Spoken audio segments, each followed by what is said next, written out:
Hey. We're episode 4 of season 2. Wait, why I am hella laced.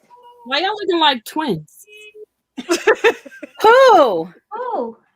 The two that said who? Hey, or whatever. I love it. Well, guys, I am hella laced. And it's your favorite customizer word customs. And always the last to go, the ever so beautiful Caramel Wonder, aka Danny Nicole. And we have 3 beautiful ladies joining us today for our episode. We wanted to have an episode of just ladies on to talk about women in history. I think Word has a couple slides on women, history, and fashion, and then also in hip hop. So tonight should be a good conversation. Did you guys want to introduce yourselves?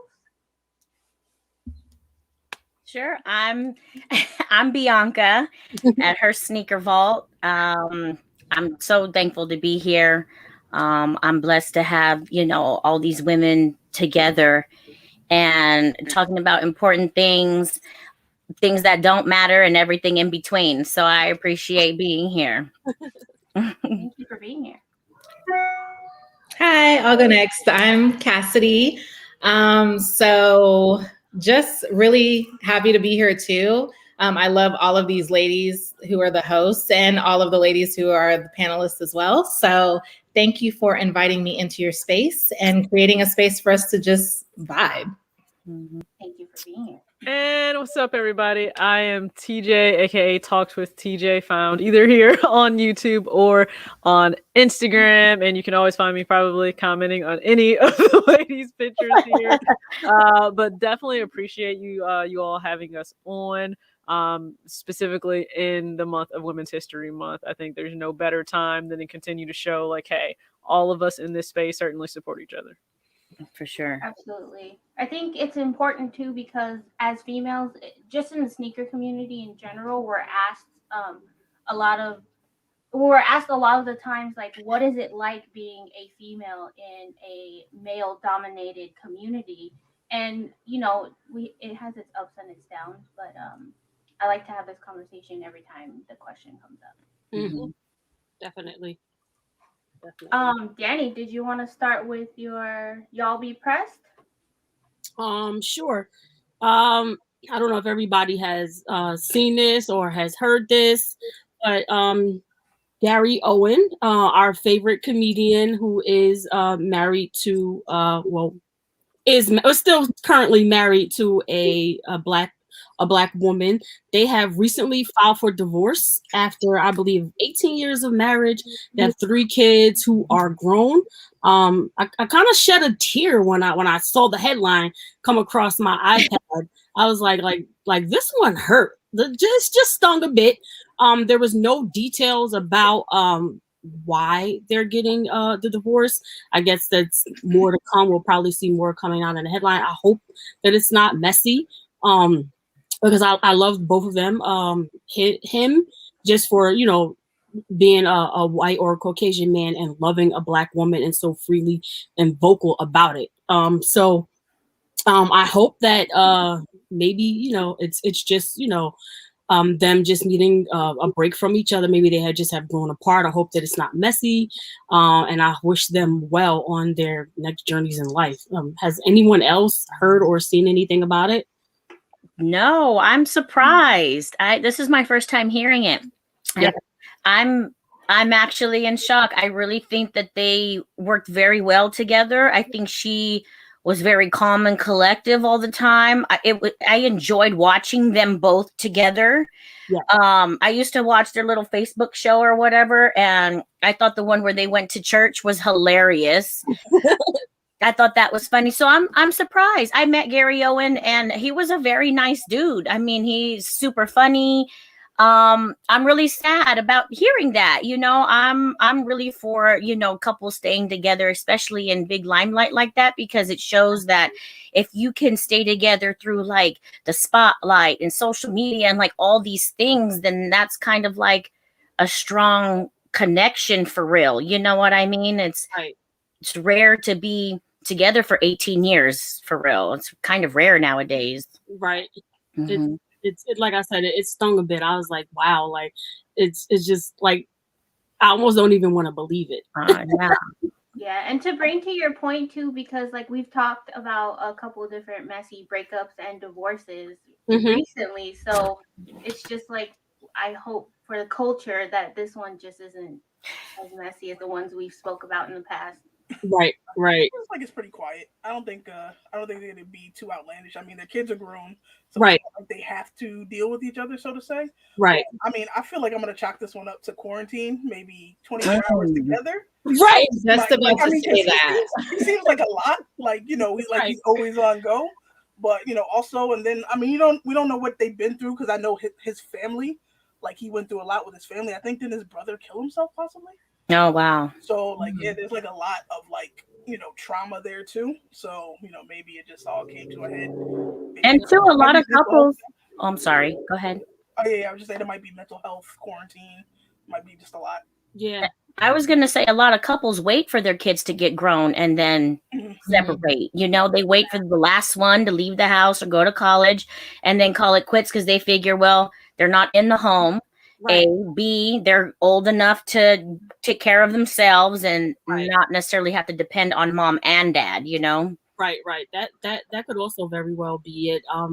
I'm glad that it like nobody saw it coming. So it's like they kind of it kind of almost leads to that it's going to be a friendly split, that they're still going to continue to be friends. Of course, they're still going to co-parent together. With him being, you know, in the limelight, being somebody who's a celebrity and being famous, the fact that it came out and nobody heard anything about it, it doesn't seem to be anything crazy or outlandish. So it could just very well be something, you know, that it just came to a head. Like, listen, we done did this. It's time to go our separate ways, and that's that. Yeah, I mean, marriage is super complex. So unless you're the two individuals in it, you have zero idea. I don't care what the public picture is. Like that's part almost of your role in being with somebody. Right. It's never anyone else's exterior, like, you know, need to know what's going on behind closed doors. So the fact that you don't know up until they made the announcement, you know, for the both of them, I think that's a really good thing. Good show of respect on their part. And my thing is always, just for me, don't stay in a situation that's not, you know, fulfilling. We only get one life. We've all learned how short that is. So as long as it's respectful and still done with love, and they're able to walk away as individuals, you know, hey, I wish both of them the best. Yeah, I think it's really important. Like, you know, you have to remain friends, like at the end of the day, like regardless, just to be mature about it. But I like to put like a little backstory to situations just for my own, you know. And so I definitely agree with Word, and I'm gonna like chalk it up to quarantine, because a lot of like sitting together and being, you know, you start being introspective, like with your own problems. And then it just kind of is exaggerated because you're with everybody else, where with it, as them being celebrities, they were probably away, you know, a lot, you know, more than they were probably together during quarantine, at least. So that may have opened up some things, you know, over a decade that they were together. Yeah, my parents have been together my entire life, and my dad drives my mom absolutely crazy, and I really thought that quarantine was just gonna drive them both crazy. But it was interesting the other day, you know, they weren't talking to each other, and my dad goes, after so many years of marriage, it comes down to companionship. Like that's literally your life companion. So whether you guys aren't talking, you're fighting, you know, something happened between you guys, that's still your companion. And I was just like, I was shook because it came out of nowhere, but like that's good advice to have, especially because you know, he's trying to instill something in me, and it was one of those moments where I stopped and thought about what he was actually saying instead of being like, "Oh, Dad." But, yeah. TV dad is the best.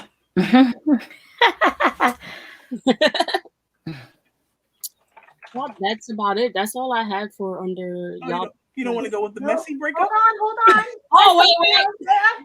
I did forget about this one. And this one is in our music industry. We got Quavo. Mhm. Take care. Headlines, it got to be on page 6. It got to be on TMZ, media out. But there is claims of infidelity according to what Sweetie is saying.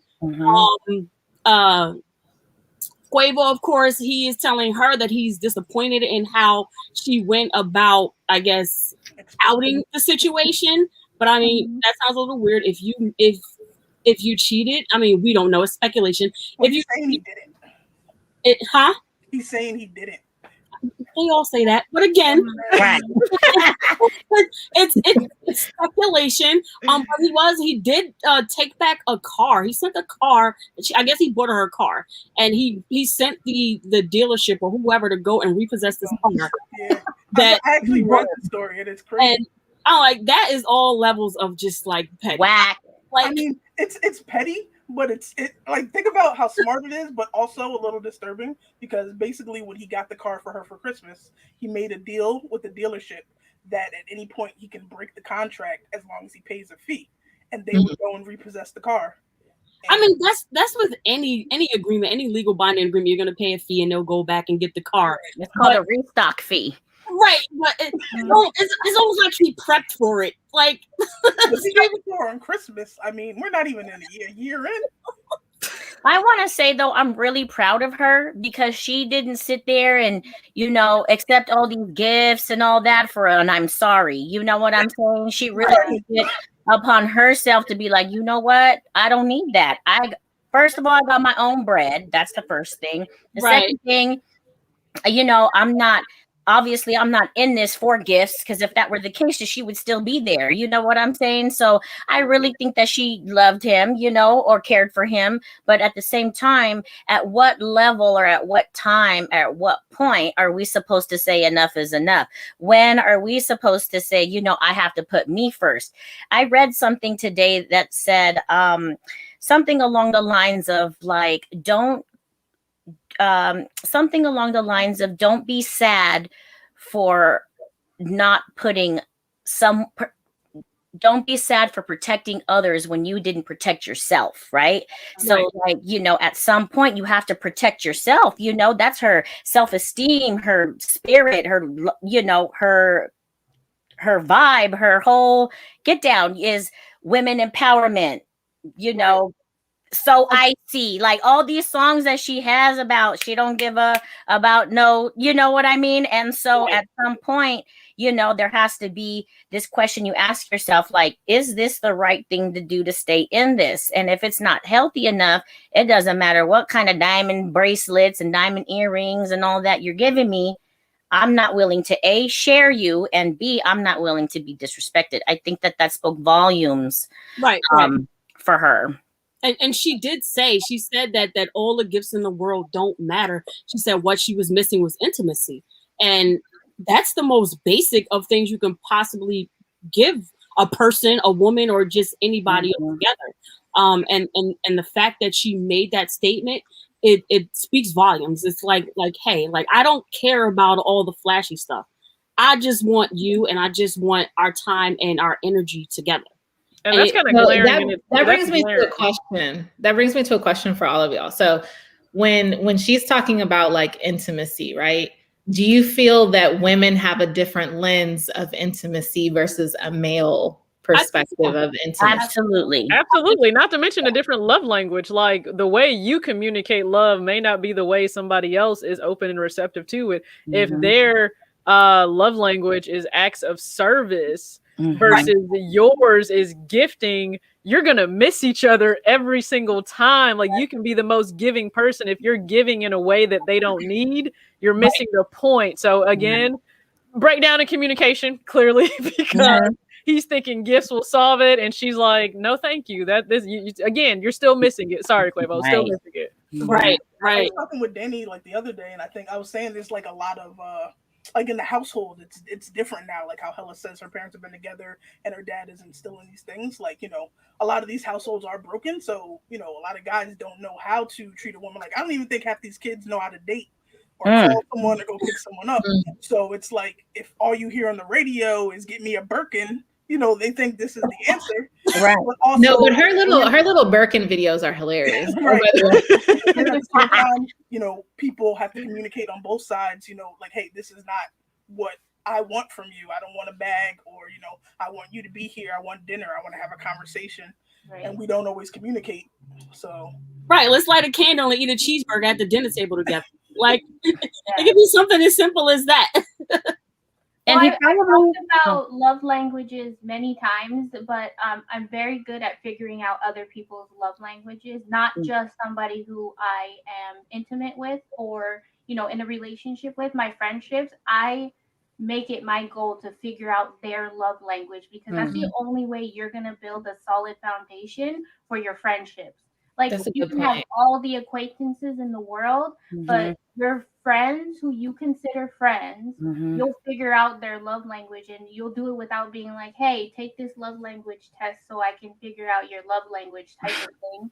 But it's all in the things that they say and do and stuff like that. So I think with any relationship, regardless, like the love language is very important. Yeah, and I think with the languages, I mean, there's a difference between how you give and how you receive. Like, those could be completely different, you know, love languages in themselves. I totally agree with that. Absolutely. knowledge dropped. Where did you want to start with, women in hip hop or women in fashion? I think fashion will probably be quicker. I feel like hip hop is going to be a never ending conversation. So I guess we can start with fashion.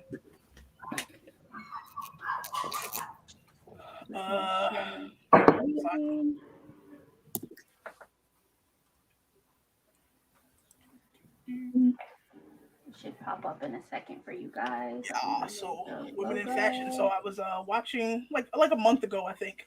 I caught what was the name of it? The remix, Hip Hop and Fashion. I don't know if anybody's seen it. It was a really good documentary, just talking about fashion and hip hop, and you know, the two intertwining. It had it featured Misha Hilton, April Walker, and Dapper Dan. And it was really dope, and it opened my eyes to a lot of stuff where, like, really the culture of hip hop and clothing like came from women. And it's crazy when you think about that.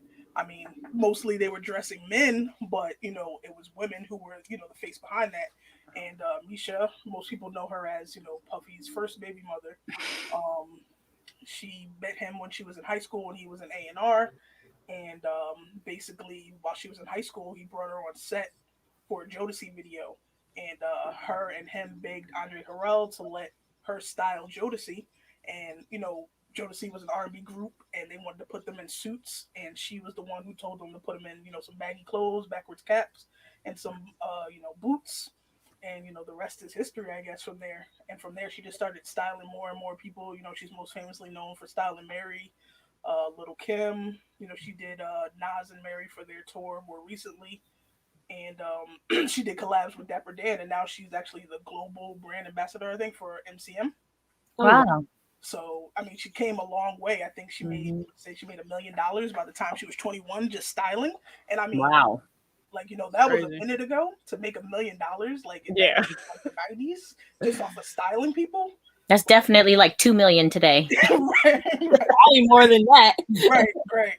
Like it's just crazy. And then, you know, April Walker, she's the creator of Walker Wear, which you know, Tupac wore, Biggie, Wu-Tang, Method Man, most Naughty by Nature. And she started with like a little, I want to say like a little boutique that she ran out of her house with her team, where they would style people, because she started seeing the need for people who wanted to wear, you know, baggier clothes. They didn't want to be in like suits and stuff like that. And it turned into a shop that she had. And from there, she created Walker Wear. And I think she was basically like the leader in starting what streetwear brands are now. So like, it's crazy to think, and it's still going, Walker Wear. So it's crazy to think about that. Now she has a class at the school for at Parsons Business School. So she has a class where she teaches people about branding. But you know, if you look deeper into the story, she wrote a book, and she just talks about, you know, the trials and tribulations, how hard it was to get funding. Misha maxed out her credit cards buying designer items for her clients because the designers didn't want to work with, Mm. the hip hop community. So it's crazy that these women gave all, because I know during the documentary, she said she was to the point where she lost her house and was living out her car. Mind you, she has 3 kids. Mm. I find that hard because, I mean, if Diddy is your baby father, there's no way you should have ever been living out your car. Right. At all. I don't know the story there. And to that point, and even with April, because her baby daddy's Tyson Beckford.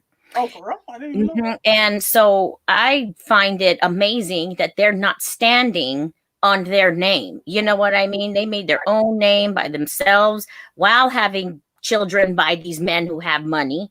You know what I mean? I feel like that's very hard to do because of the shadow of your baby daddy or whomever. I feel like they have really made a name for themselves for sure. Right. And I think Diddy kind of like crapped on Misha, like when, he ended up leaving and starting Bad Boy. And I guess, she was getting too big for her britches and he kind of went another direction, wanting to use more known, I guess, stylists and whatnot, which is, super messed up. Like if she got you basically in the door styling these videos, why wouldn't you build her up and bring her up with you? Right. But And look at mama now. right. Right. Now she's making money. But it attests to the fact of the very basics that's always been with women is that we give our all. Like she maxed out her own credit card. Mm-hmm. She had that much drive and that much passion about something that she loved, that she put herself last to put her dream first and just go from there. Mm-hmm. And just think about the inherent acumen, business acumen you have to learn how to navigate all of that, because for so many that started urban culture on the streets, there wasn't necessarily formal training there. Right.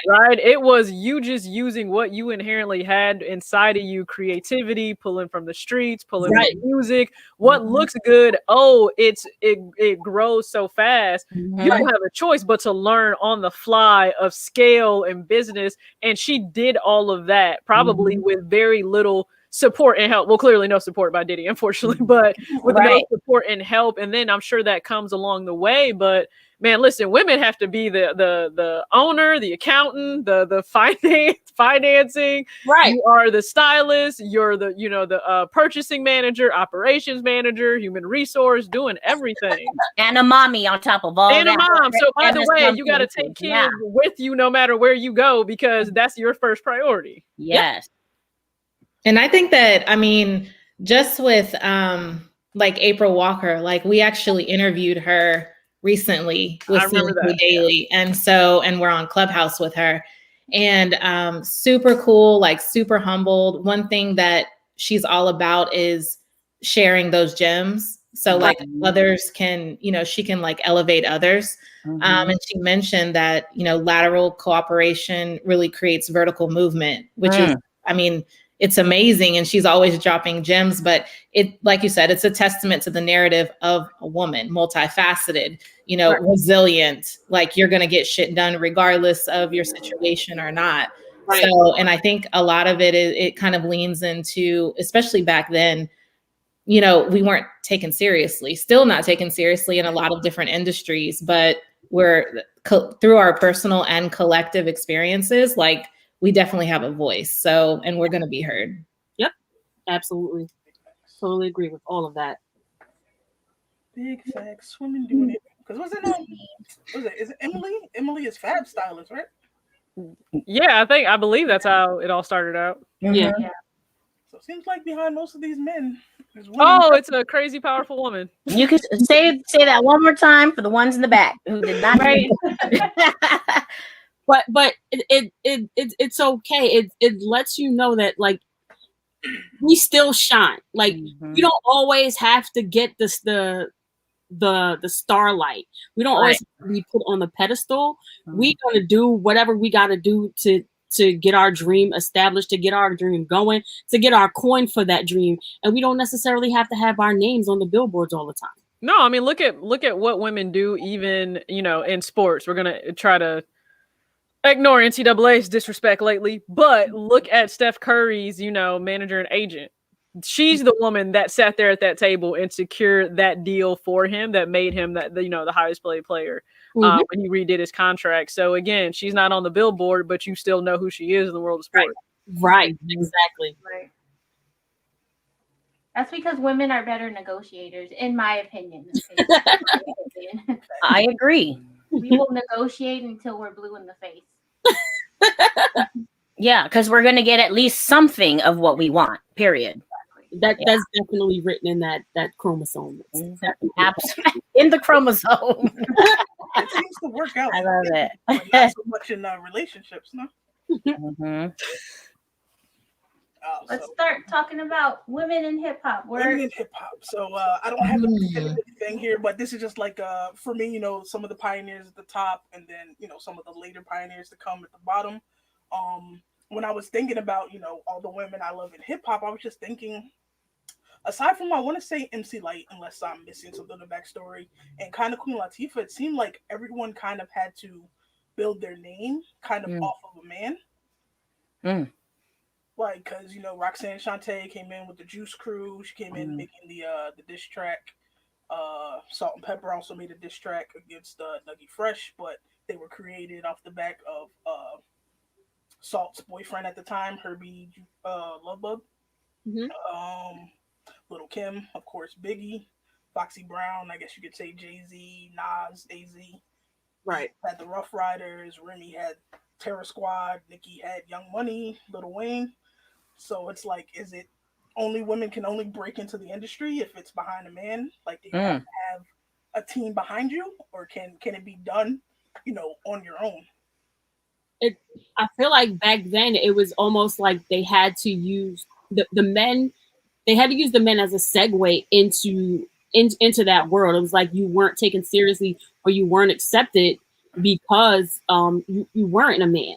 So again, I think that is just a testament to the women saying, hey, you know what?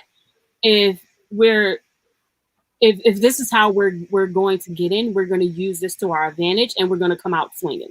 And now it seems like if you're looking at hip hop, it's almost that respect. I want this artist on my track as well. And that's kind of what it seems like when you had Wayne and Drake saying, listen, I respect Nicki enough. Throw her on the track, throw her on whatever track. I know it'll be hot with her added in there. So I think now it at least to me, it somewhat feels like you ask the men, hey, put women in a position to win the same you would other men. That's what a lot of them, it seems like they're trying to do when they have these women featured on amazing Billboard tracks. Right.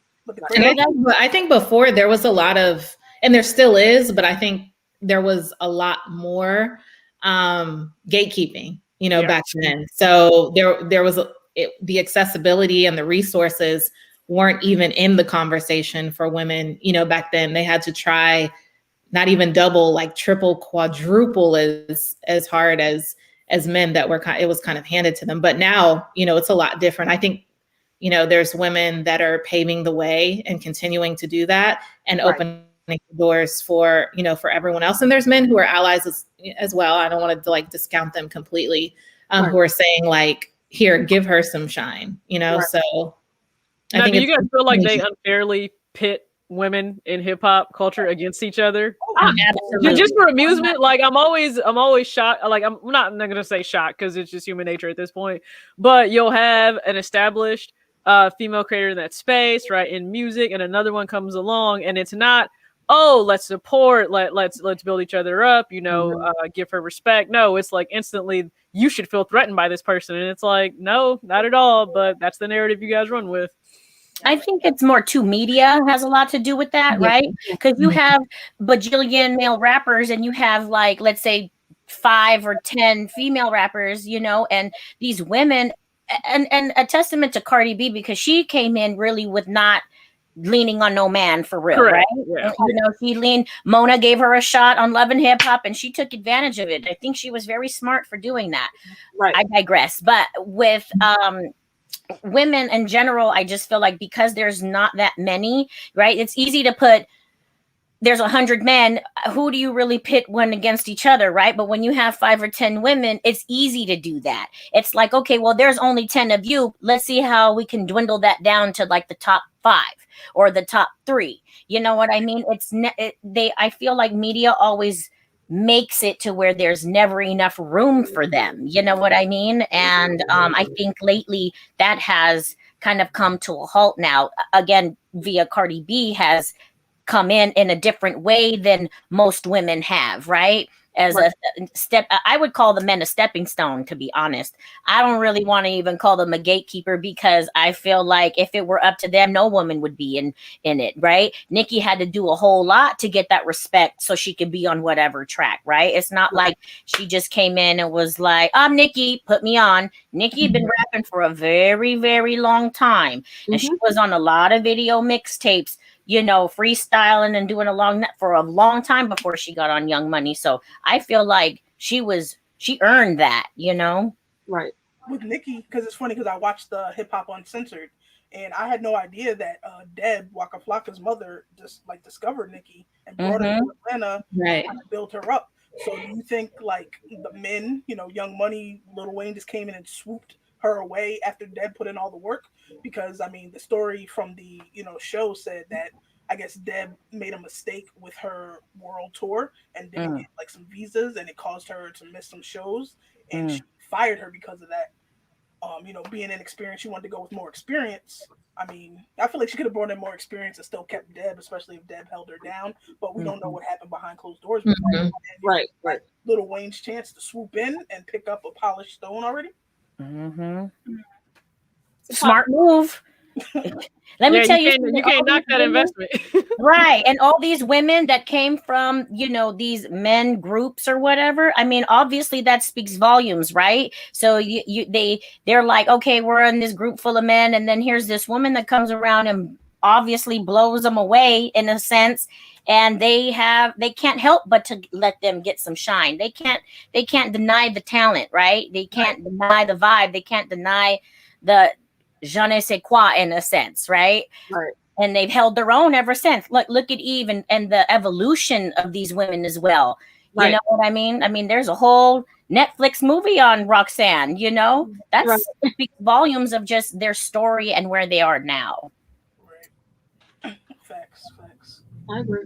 Because you made a point too that there's a lot of pinning them against each other unfairly. I think that's the same for females in the sneaker community. I think a lot of the times I hear from our male counterparts, they're like, well, why don't you show more of your body? Well, because my Instagram is not about my face. My Instagram is literally about my shoes. I don't have anything else on my profile. I might share a picture in my stories, but other than that, why do I need to show my body? Why do I need to show a whole fit? That's not me. Like, I'm literally in hoodie and jeans or hoodie and leggings and nothing special. So I'm not going to be a TJ who has the fire fits, and that's what she does. You know what I mean? Like, just because she does it doesn't mean that I have to do it, and vice versa. But why is that the one thing that comes to people's mind is, if you're a female sneakerhead, you need to show your body, or you need to show more to gain those followers. I mean, that's a lot from the media too. Oh, sorry, Danny, go ahead. I honestly think it's just for their entertainment. Yeah. What they're failing to understand is that women come in all flavors. We come in all types of spices, and we're gonna bring, each one of us is gonna bring our own flavor to the table. And we're gonna win together. We're gonna win collectively. Like you said, Hella likes to show her pretty little ankle and her anklet and her sneakers. That's Hella. We know that's Hella. TJ gonna come with the fire tomboy fits. She gonna show you how to wear that hoodie. She gonna bring it together with them sneakers. And I know when I see that, that's TJ. That's the piece of the puzzle she's bringing. When I see Cassidy, I know. Listen, hey, she coming with this cute dress. We got this white little tee up there. We got the socks and we got the shoes. That's her. We got Bianca. She bringing whatever she brings. Everybody got what they're bringing. We know we're gonna bring you that muscle calf, and we gonna you don't judge my calf. We gonna see the shoes, and we gonna see that ankle. And then you got me. I'm gonna bring you some crazy looking pants that you probably won't see nobody else wearing. Female Ryan Swinger. We all gonna be together. We gonna bring this to the table together to say I am woman, and we bring in the different pieces to the table. There's no need to pit us against one another. I think it's just their entertainment, because behind the scenes, we looking like, what is they talking about? No, that's 100% true. Like, you'll have people randomly just come to you. Oh, you know, such and so female did X, Y, or Z. Okay, like I'm like waiting for the punchline. What more would you are you adding more value to that? Right. Because all I'm gonna think is amazing. She's doing her, focused on her. I'm focused on me, and whatever pieces we all add to this, it only goes up. Like, it shouldn't be my concern what someone else is doing in terms of their style, their aesthetic, their followers, their content. That should not be anything I focus on outside of, am I inspired by it? And okay, what can I go do next that's relative to myself? Right. And I'm with Hella. I think that, you know, I just show my kicks. I don't show my body. You got me from the knees down. You know what I'm saying? And like that, my knees down is beautiful. And that's just what it is, because at the end of the day, my Instagram is what I decide to put on there. And there's this narrative to where, you know, these men are used to seeing, you know, ass and titties with some sneakers on. That was like the thing for a really long time, you know. And after a while, it just got old. It's the same old thing. You know, I don't want to show my ass and titties in my kicks. Like, right. I can walk. Let me tell you something. They're my ass and titties. I look at them every day. I'm okay with, you know what I'm saying? I'm fulfilled, you know? And so I just feel like that's just not my thing. I don't have to do that, you know? Well, I think that, and previously, like you said, for a long time, it's been about a certain look, like half naked girl and some Jordans, like that is the aesthetic, you know, and now, but there wasn't always an undercurrent of like the streets, like what we bring to it, not like we're not showing ourselves in a certain way. We're just showing who we are without having to take any clothes off. Right. So I think that, and we've always been here, like it's not new, but like the floodgates have opened for what female sneaker culture really looks like. And it's all of us. Right. So, and I mean, I grew up on Aaliyah. Like, she gave me full power, the full right. Listen, dress in all that you want, and none of it has to be skin tight. You can still draw everyone's attention just based on who you are and your style. So for people to still like not understand that, but they go back and reminisce about her, I'm like, okay, so where's the disconnect between TLC and her? Where are you missing it?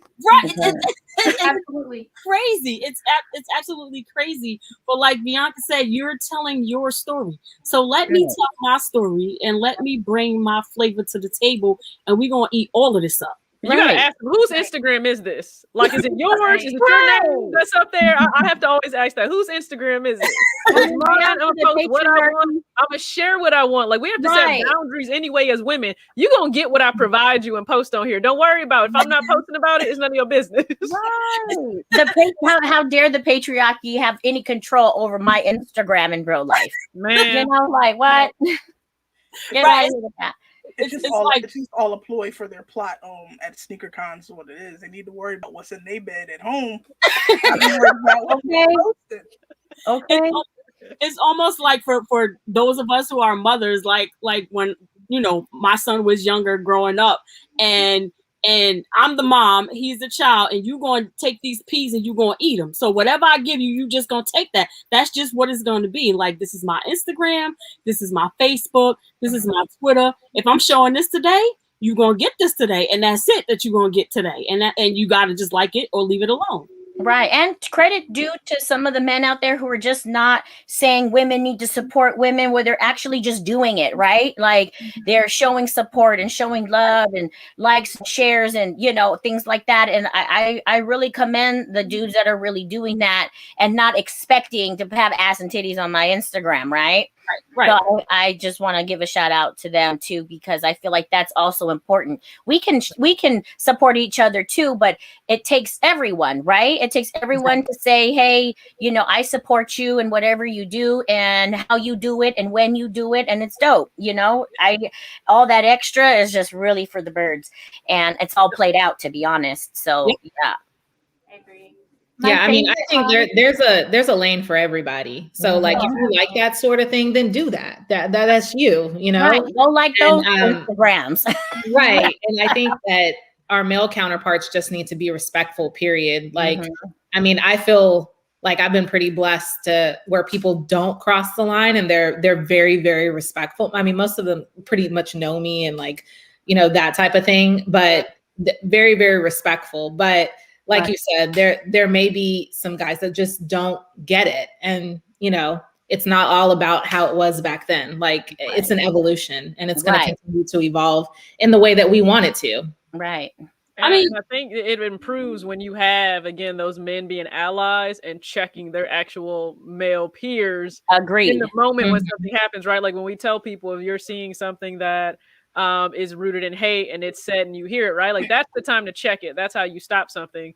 And no matter what, like as a woman, you're in this space. I've learned this. The second whatever you post or you put out there, if it goes outside your normal scope or an audience, you're going to get all kinds of crazy feedback and negative comments that you may have not normally received. But you find out like there is a community there a lot of times, which is nice, where those other men will let them know we don't do that here. We're not respecting that. We're not entertaining it. So respect her or just keep it moving. We're not dealing with it. Right. Yeah. Those guys, I know my favorite line in my DMs is, "My Instagram is not a dating website." Like, I probably say that way too many times. Begin to explain to you guys, but like my Instagram is not a dating website. You're not swiping right or left on my Instagram, okay? Like.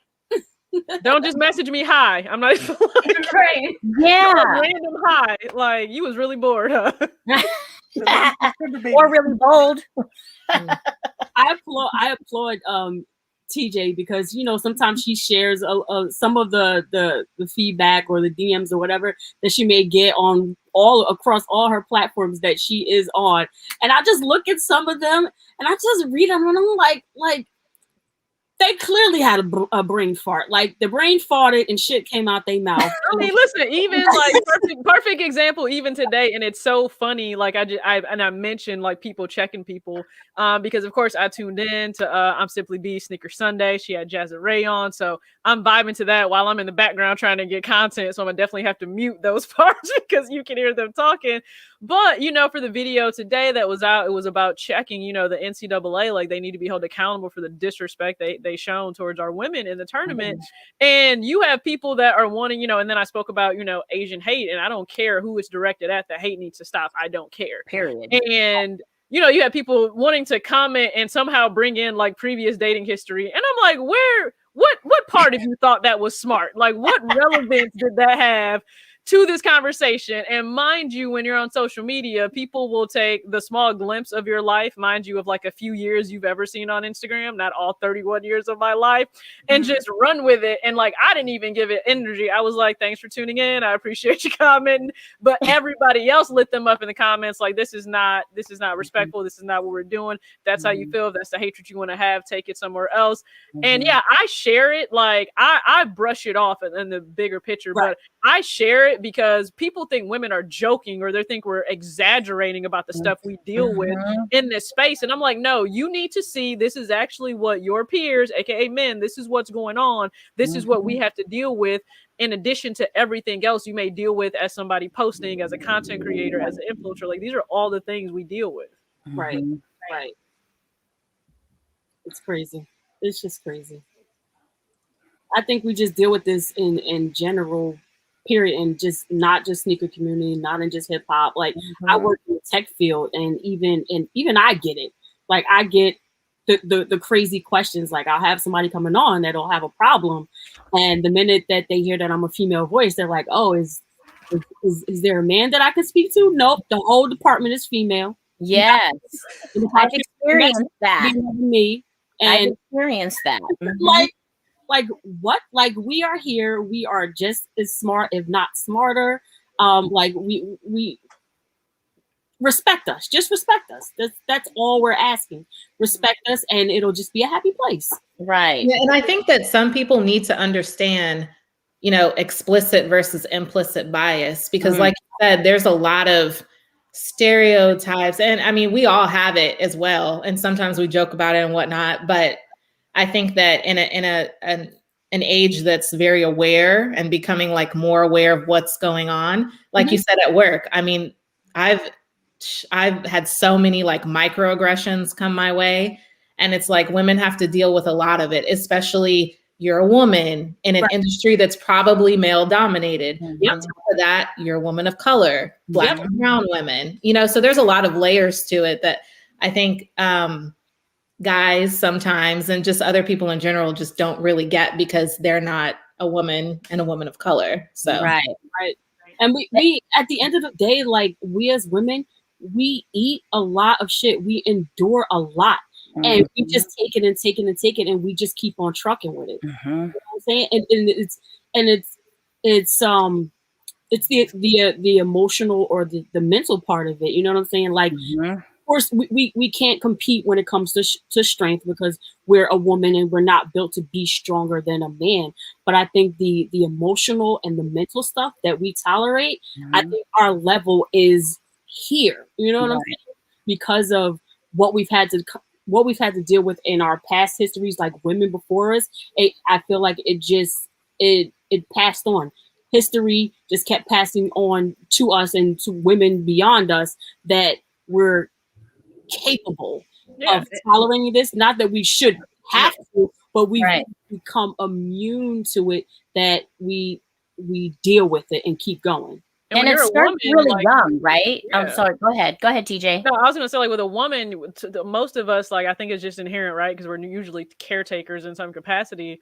Right. You have that high emotional intelligence. So even though we can understand what's happening to us, we're then still empathizing. Okay, what are you possibly dealing with? What are the pros and cons of me speaking out on this specific situation? And, is it better off I speak on another one? Like, we have to play all of that out in real time. That's why the saying that, oh, all the things I could have said to you, I thought of in the shower. It's like, no, we probably thought of them in that moment. But we had to realize, you know what? I don't want the stereotype of the angry Black woman and all of this that comes with it. So we hold that in, keep pressing forward, but people don't understand, like, that's a heavy weight you deal with in life. And I was saying too, it starts at a very early age, right? So, for example, I was usually the only girl on teams. I was, the tomboy girl all the time, where I'm running with the boys and playing football and flag football, and the way I was treated on the field, right? Because I'm a girl. And then when they realized I was fast and I was a problem, and so even being looked at as, wow, she has talent, but she's a girl, so it's not good enough. You know what I mean? I think that starts at a very early age. On top of, like, I'm Black, Mexican, and I'm a woman, right? So, like, the things that have, and so the things that have been told to me at different parts of my life have been extremely traumatic, believe it or not. That has carried on into my womanhood, right? And so I obviously right now I'm more capable of checking a motherfucker when it needs to be checked. You know what I'm saying? Professionally, of course. And respectfully. And from our last email. Right, exactly. But as a young girl, I really did not know how to respond to those types of things.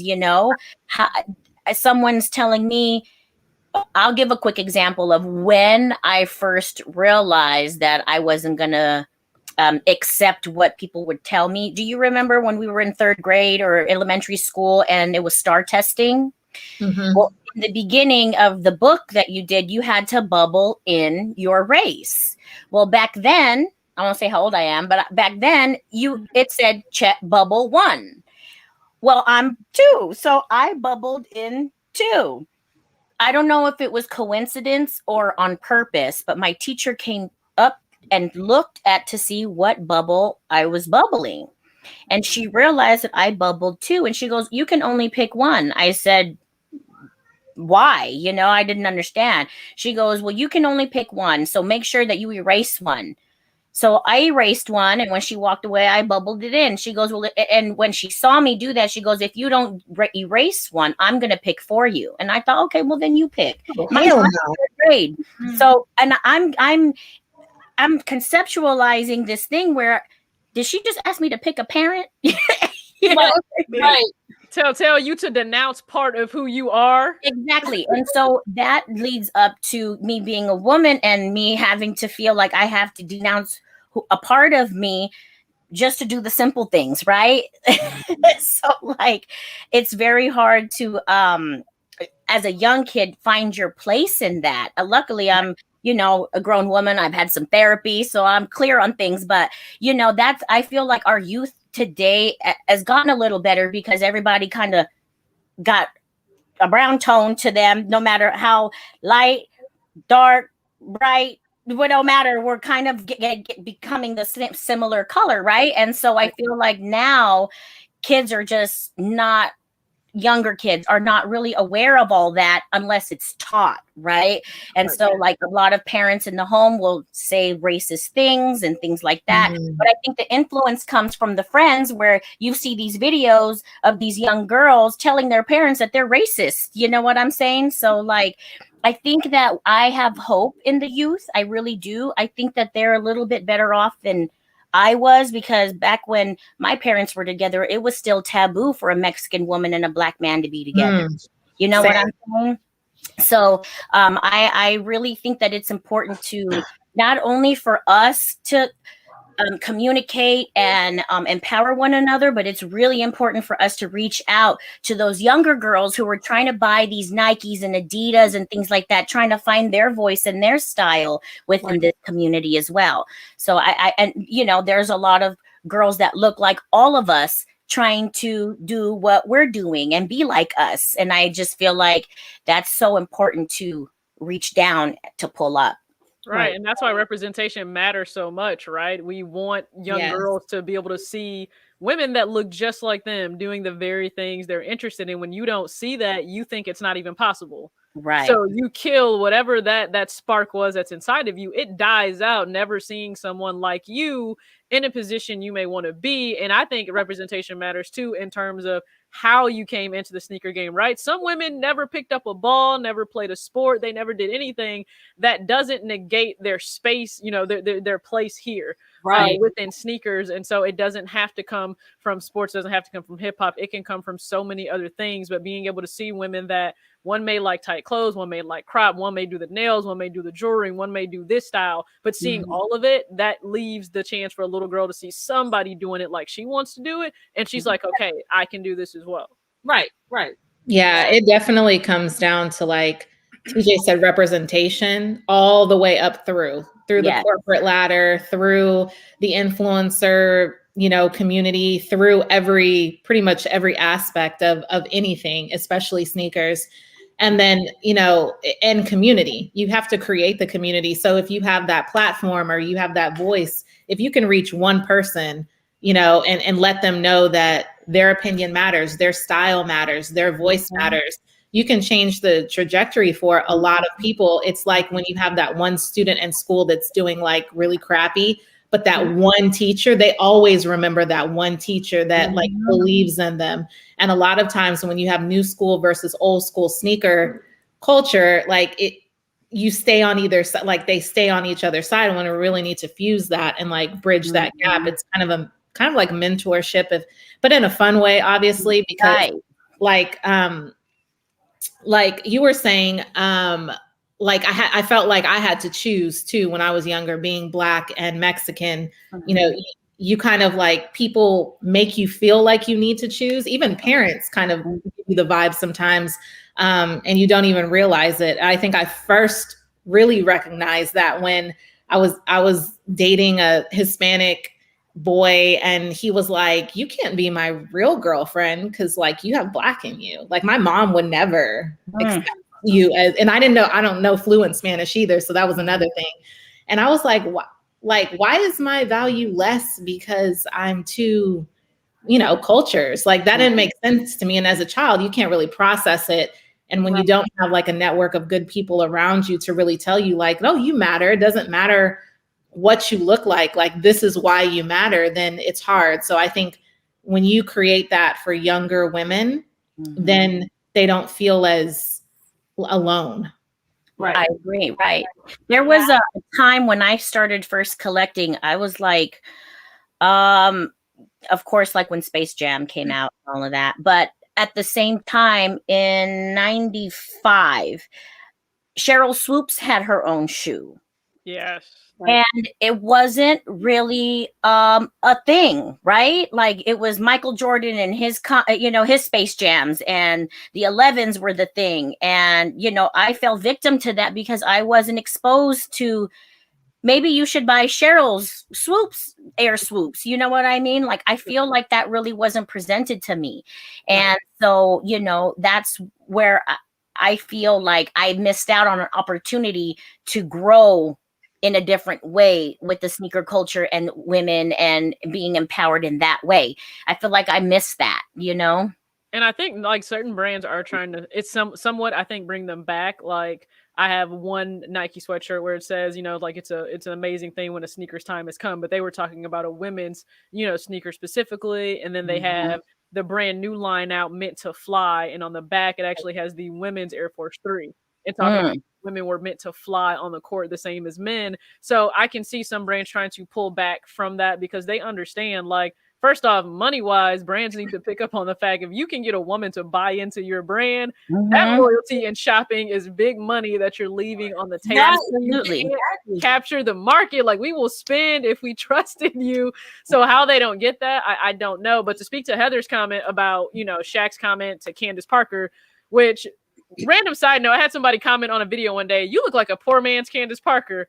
I was like, first off, is that supposed to be an insult? Because Candace Parker is fire. So to be associated with Candace anyway, listen, Candace just went to Chicago. I'm about to take a flight and go watch her play when they got fans available. But, the fact that, okay, so yes, it's amazing that we have men and women commentating and analyzing on TNT. Love it. But Shaq, why was that comment necessary to make women's more exciting? If anybody knows basketball, and I know Shaq does, he has a high basketball IQ. Women, if you're looking for fundamentals, if you're looking for style, you're looking for all of that skill, that's exactly what you get in a women's game. You get all of the poetry and motion that you get with a men's game. So that comment, Shaq, like, come on, I need you to be better too. And it's crazy how they'll use a woman's face and her image to sell drinks, diet pills, all these crazy things, all these weight loss, all these, whatever, all these different things. Yet you can't put a sneaker on a woman. Like, you can't put her name on something. You know what I'm saying? I just feel like that's kind of whack to me. They had sneaker, like Rebecca Lobo had a sneaker and Nikki McRae had a sneaker, but this is all back in like the late 90s. You know what I'm saying? Where they made it a point for that woman to have her own sneaker. And my thing is like, Mia Hamm, for example. Yeah. Do you know how many times I've seen her on that commercial where she takes her shirt off and all of that? That was like, for me, that was a monumental moment. I felt that. I watched I did that. You know what I'm saying? Yeah. But for me, when they started to keep showing the commercial over and over about how she took off her shirt and did all that, I was kind of bothered by that. I feel like they perverted it versus it being what it really was supposed to be. So at a young age, I had a problem with that. They just kept repeating the same image, and I don't know, it really bothered me. I think it all points back to our like, women, we're gonna go hard for the women because we already know the struggle and the disadvantage we are at. I think it comes to our male counterparts also stepping in and support us. Like, even right now with the NBA and the WNBA, there's this ever going, pay gap. Mm-hmm. LeBron James will get versus what a female basketball player will get. Sue Bird. Sue Bird. I actually wrote that down because I found that to be quite interesting, how the pay gap is so extreme. I wrote down her salary. Her salary for 2020 was $215,000. LeBron James was $37.44 million. They have both played 17 seasons and they have both won 4 championships. Do you know Sue Bird is 40 years old? And it's and the pay gap disconnect is because the NBA gets so much more viewership than the WNBA. But if the men and the women watch the NBA games, if the men and the women would watch the WNBA game, we would get the same viewership and we would get the same pay. So it all comes to us bridging the gap and working together Mm-hmm. with women so that everyone can be paid equally across the board because we have matching talents. Yeah, and I don't know if you guys know who Sarah Golden is. She's a professional soccer trainer now and former player. And she actually called out. She goes, we even have to look at ourselves as women. She was like, how many of you have filled out a men's bracket for the tournament? How many of you equally went and filled out a women's bracket?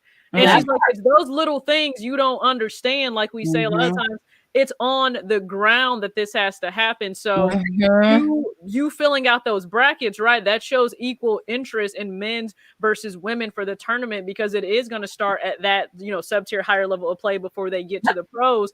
Are you keeping up to date with, new players being signed, new players deals? Like I was all in trying to figure out, okay, is Sabrina going to go Under Armour because Steph is right there in her ear? Is she going to go Nike? I was trying to figure that out. And so we have to do the work. Because a lot of people will say, yeah, I think women need to be paid more and supported more. Okay, so what part are you playing in there? Are you buying the merch? Are you buying, tickets to that game? So all of us have to hold ourselves more accountable. Like, listen, I already got in my cart. Let me buy a jersey. Let me buy a shirt.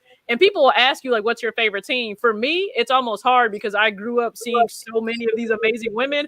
I'm not about to pick a team. I'm just about to pick all the players I like. Okay, so y'all go see me with a million jerseys. And Jay Pinkett said that they don't get the marketing and the promo. It's like they got to fight to get that extra push to the mainstream media. Like, look, we're here. Come watch us. Come see us. Like, why is that not going hand in hand? And you shouldn't have to be a Gino. You shouldn't have to be the Dons. It doesn't need to take somebody. Don't get me wrong. They are powerhouses in that game. They will all go down first ballot Hall of Fame, for their coaching. But you have to support all of the other, programs and things like that. Same as we do what we consider like the blue chip schools. You have to support the other ones too. So I just think no matter what, we all have to do better. But again, like the exposure matters. Just like exposure for us seeing people that look like us wherever, the same exposure matters for, women's sports. They need to be actually in front of people. Yep. Well, I think, and you can see how the collective voice makes a difference. Like, the power is the people. Like, we've seen that over the course of a year and a half, like big time. And so it's not just betting on women. You have to invest in women. Women, and us as women have to also, like TJ said, put that interest in there, support, because I think it's a bigger picture than just like playing basketball. Yeah, everybody wants to see like dunking and like all the cool stuff that we grew up watching, and obviously that connected us to sneakers, a lot of us. But I mean, I think, I have daughters, so I want them to see like, hey, look how much exposure like this WNBA is getting, and like it is really cool. That's why it was so important what Kobe was doing, and like all of those, because he had daughters, so he like got it, like it made sense why there needed to be so much more support. But I don't ultimately, like, I wouldn't want my daughter to be like, I don't see that representation, because I know how that feels. I would want her to see a lot more representation in sports and all these other male dominated industries. And that's some of my biggest frustration, I think, with men, like I said in my video, that, just want to scream Kobe forever and Mamba mentality. And it's like, okay, you want to honor him, continue on what he believed in. And that means equally supporting women in any space. It wasn't just in basketball. He believed whatever you're doing, help inspire somebody else to do their best in whatever their lane is. So think about how much he pushed for women's basketball. So men, and you want to continue on that Mamba mentality, do that. Don't come out and then say, well, no one cares about women's sports. It's like, you understand in the same breath, you can't really say you were a true fan of his if that's like a polar opposite. Right, and that not be a part of the movement. Yep. Right. Exactly. Okay, Again, it takes everybody.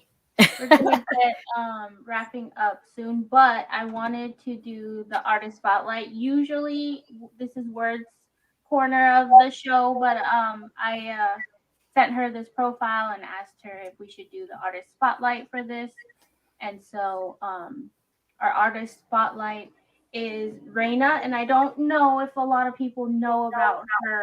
Yes. Her art is amazing. Yes. As you can see, she depicts powerful women, in my opinion, in clothing that is modeled after classic shoes. Mm-hmm. Word got some good ones on here. What she's best known for, though, is her Air Mag Girl figure. Mm-hmm. I have a link to it in the description box. She's actually still making them, but when she first made them, it was a limited run. And so I was so excited to see that they're still selling those figures.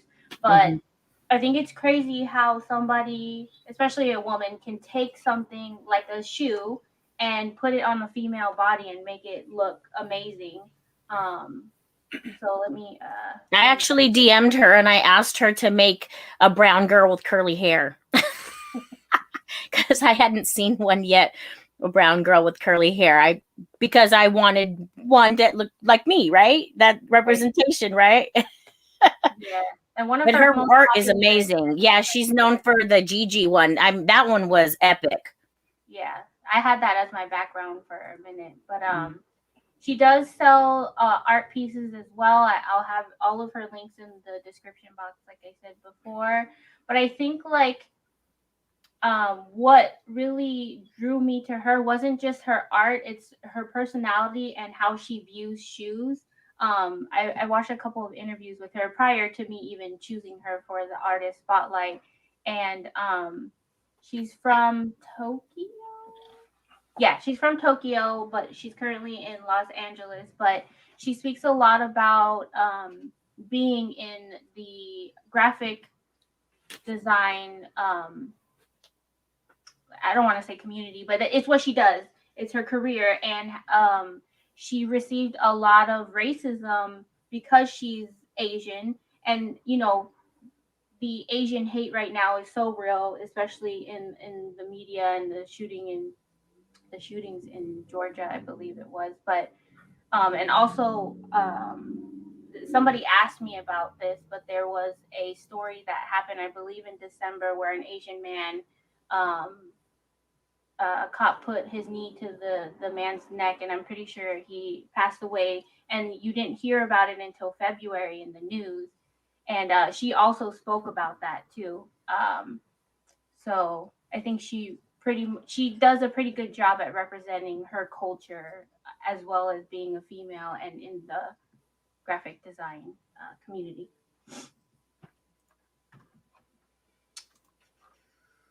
But yeah, so if anybody has anything else to add, now is your time. If you guys want to go ahead and promote yourself.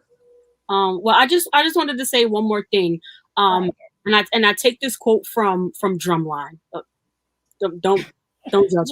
No judgment. I'm not judging at all. Right, no judgment. In Drumline, how the canon and the band instructor were having the disconnect, and with him being so new school and the band director being so old school, how they had to bridge the gap. They had to find a way to meld the two, because there's always going to forever be an old school and a new school. And I think that's what we need to do, is particularly in the sneaker community, because people are, populating the earth. So there are going to be new people that are going to be interested in sneakers. So I think it's up to us, the older guys, to work with them and, and not against them, because, their style, their swag is different. And we have to understand that they're bringing their niche on the culture, and then we can show them where they came from. Because if it wasn't for us, there would be no them. And I think we just got to mesh the two together. Mm-hmm. Yeah, I agree. For my son, and we go through this all the time. So we're always butting heads when it comes to everything. But, I'm all about the storytelling. And sometimes that's missed with sneakers nowadays, because it's just release, hype, and so, but I'm really into the why, the how, and obviously the aesthetics. But my son is, sometimes he's not really concerned with the storytelling. It's just the hype. So I'm like, where did we miss connecting these dots here? So I try to feed into him, but also be, receptive to that whole new age Yeezy, how the new age kids are. So I feel old when I say that, but I mean, and that's what it's just going to take. It just has to be both sides of the table just listening. Yeah. Respect that, hey, listen, this is the story behind why X, Y, and Z. And then he has to, and then you just have to listen to him. Well, hey, mom, this is what we do. This is how the new guys do it. And it just, you kind of got to find a way to fit them together. I mean, Cassidy is very wise. Not in her football team decisions, but everything else, she's very wise. Bleed green forever. She brings a lot to the table. So anybody in the chat want to pick her brain about anything, she definitely is going to kick some knowledge to you, as well as all the ladies on the panel. TJ, you can learn a lot about her just by going through her Instagram alone, not just by looking at the pictures. Then if you actually go and listen to what she has to say on her YouTube and on her reels on her Instagram, you'll learn a whole lot more about her. And the same thing with Bianca and well, we all know Word is very vocal. and Hella, sometimes she likes to hide behind that pretty face, but if you slide into her DMs, not on some disrespectful, because I do have a knife, she's very receptive and she will engage in the conversation as well. Yeah, I think everyone here keeps it real, and I love that. You know. Oh, but shout out to E Money Shoes, who said about his team as the Sparks, but the Comets, we're in Houston, so I'm in Houston, and the Comets won some championships, but you know, just saying. Yeah. And it's funny, I grew up playing in a township league where the women's, like all of the girls divisions, they all had the WNBA names. So I grew up and you knew about Mercury, Comet, Sparks, like you knew who you were playing, you knew those names. So it's nice to have had already like that exposure to it. And then as you get older, your favorite players are now drafted by that team. And you're like, yes. Yeah. Dre. She ain't got no butter knife. We already know that. She got a great blade. She probably got speed skills and all. Right. We need to go ahead and quit playing and get this sneaker summit popping. That would be amazing. Like, we need to have an annual sneaker summit, like a 3-day weekend type deal where we have like conferences and educational, and the young and the old can come together and educate each other. Like, it would be super dope. I mean, SneakerCon has the power to do that. Like, we don't need to just trade shoes and meet up and do that, because I mean, most of us aren't really buying anything at these things anyway. We go to meet up, and you know, we can do it ourselves. We can figure it out. Yeah, absolutely. I wanted to do it based around breast cancer weekend and do like the walk, because you know, every year I raise money for breast cancer. Well, we raise money for breast cancer, and I was trying to do something before the pandemic where we build around the walk and maybe do like a different city every year. You know, start with Central Park, and everyone could come in for a weekend. We could have some kind of banquet, and you know, just like something really dope. That would be amazing. Yeah. I mean, once the earth is rid of COVID-19, we'll definitely can figure something out. Right, that would be amazing. Are they doing SneakerCon in Dallas? Because a lot of people are talking about it, but I haven't seen anything about it. Texas is open, I thought, so that would make sense that they would do it there. I mean, they just had Sneaker Summit in Austin this weekend. Yeah, Florida and Texas are holding events. I know Midwest is not really, because I know like the one in Cleveland got postponed. So I believe Texas and Florida, they don't have mask mandates, so they're pretty much open and doing whatever. So I mean, it's going to states. Staying at Dre's house. He got enough room. Do not come to Texas. You said do not come to Texas. Yeah, I'm staying at my house. Oh, we just don't go to Dre's house because he got a house big enough to host all of us. Right. We just gonna go over there and we're gonna host our summit. That is funny.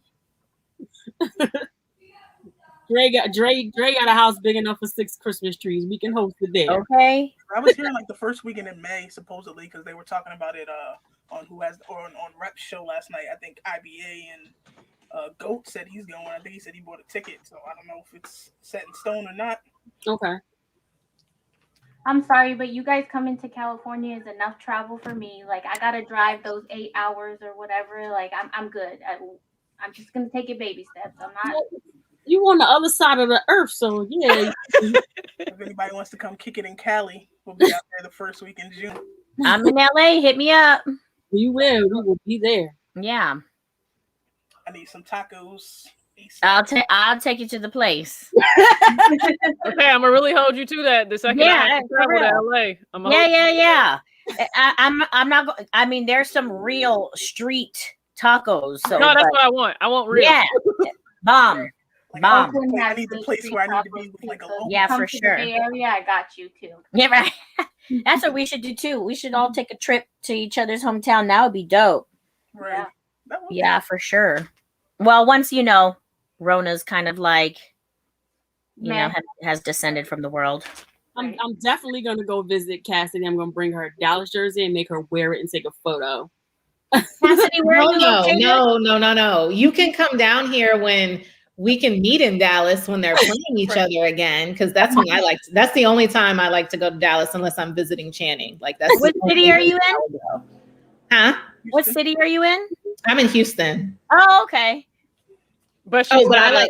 But she's reference, not. Like I'm an Eagles fan, so when they're talking about when Dallas and the Eagles. Got it. Thank you for Wentz. That's all I'm appreciative of. Thank you. Bye. Bargain. We appreciate it. You're thinking her now, but I don't know if you'd be thinking her. Listen, I got Frank. Okay, so we gonna merge this together. Like Sean and Breeze, back in the day. So we gonna make it work. We gonna make it work. We got the line to protect him. We good. Right. I love it. We're good. We paid a lot of money. This was a great live, ladies. Thank you guys so much for coming on. I've got some family things that I've got to get to. Yes. So I am Hella Lace. Thank you guys so much for joining us tonight. It's your favorite customizer word customs. Thank you all for coming through. Your tie-dye sock queen here, Danny Nicole, aka Caramel Wonder. This is Bianca. Her sneaker vault. Hit me up. I'm just Cassidy, P&K Daily, cool mom, That's really important. Trade block, I'm way behind the scenes there, so love them. Bianca didn't shout out her merch. Yeah, I have bags. I got deck of cards. I got pillows. Blankets are on the way. I'm working on sheets and pillowcases, believe it or not. So I'm working on like the whole thing, all the decor you can think of. So just hit me up. I'm working on the website right now. Rona kind of messed me up a little bit, but we're back at it. You know what I'm saying? So I got shirts, all kind of stuff going on. So if you want to represent, women sneakers in our community, I feel like the symbol speaks for itself. You know what I'm saying? And I love the women that are really just doing what we're doing. I think it's so important. It feeds my soul. It really does. So I'm so grateful to be here. Thank you so much. And hit me up. Yeah, I have all of their links in the description box as well. But following behind Superwoman. This is TJ. You guys can find me on Instagram at talks.with.tj or YouTube Talks with TJ. Upload consistently on there. You guys can always find me. Probably telling you to act your age and not your shoe size. Right. Thank you, ladies, so much for being on. And we will see you guys not next Sunday, but the Sunday after. Absolutely. Peace. Bye, guys. Bye.